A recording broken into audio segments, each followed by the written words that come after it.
मीरा भाईंदरची परीक्षा 9 ऑक्टोबर आणि 10 ऑक्टोबर रोजी होणार आहे. त्या संबंधातले नोटिफिकेशन त्यांनी आपल्या वेबसाईटवरती जाहीर केलेले आहे.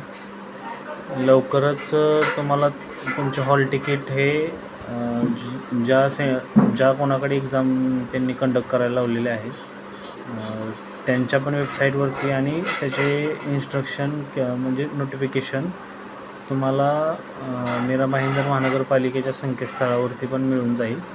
तरी तुम्ही सतत त्यांची वेबसाईट चेक करत राहावी. धन्यवाद.